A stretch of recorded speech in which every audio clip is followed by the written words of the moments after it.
Hi, this is Rebecca Navarez, and this is my fifth and final set of book critiques. So my featured text for this week is Once Upon a Time Online. It is written by David Bedford and illustrated by Rosie Reeve. This is a twist on your classic fairy tale with familiar characters like Cinderella, Red Riding Hood, and more. The characters explore the internet and get in some trouble when they do too much online without the supervision of their fairy godmother. The fairy godmother explains to them how to properly use the internet, and she emphasizes the importance of making sure your parents know that you want to go online first. I chose this book as my featured text because I liked how the book displays fairy tale characters using the internet. I thought this was a cute and fun way to get the students interested in how they use the internet, which is a very important topic to talk about in the classroom. So for my first lesson, I chose the fourth grade, and they will be doing a technology lesson where they will be watching this video on the power of words from commonsense.org. Basically, it just talks about how to communicate online positively and how you can talk to each other online, but making sure that there's no negativity and inappropriate ways that the students are speaking to each other. They could then use the app Twiducate, which they can use to communicate with each other. It's basically like Twitter, except in a more educational setting. And so the teacher can create a class with just the students in the class, or even the whole school, where students and faculty can post on the feed talking about positive things that they had throughout their day, or just other interesting videos on how to properly use the internet. And so I thought that students could create their own posts and maybe even find other videos or other tools to talk about and share with their fellow peers on how to use the internet properly. Now they can like and reply to others' posts as well on here. Now they could be also sharing that with the entire school as well, so that all grades could be involved. So my second lesson is also for fourth grade and is a writing lesson.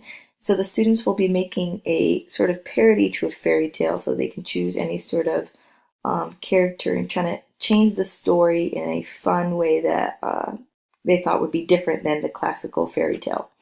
So they could post this story on Write the World, which is a website that has over 120 countries involved, so different writers from all different kinds of countries, and they basically just write different stories or personal essays.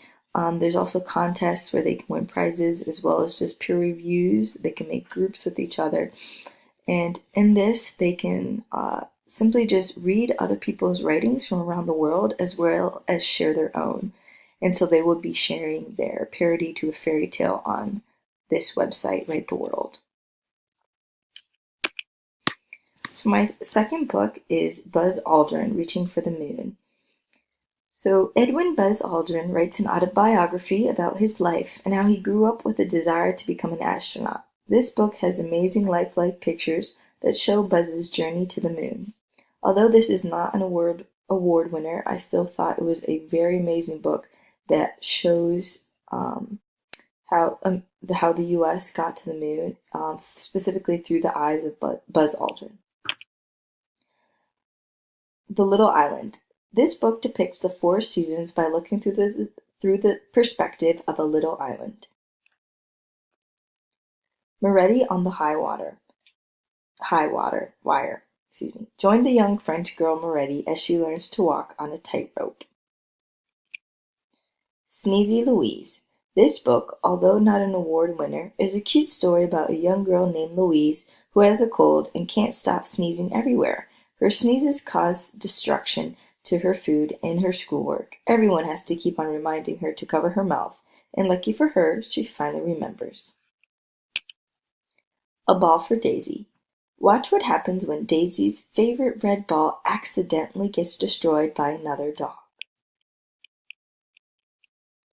Kitten's first full moon. As soon as a small little kitten sees a full moon for the first time, she thinks that it is a full bowl of milk. She so badly tries to get her paws on it, but can't seem to get the moon. Find out if the little kitten gets her full bowl of milk. Where the Mountain Meets the Moon.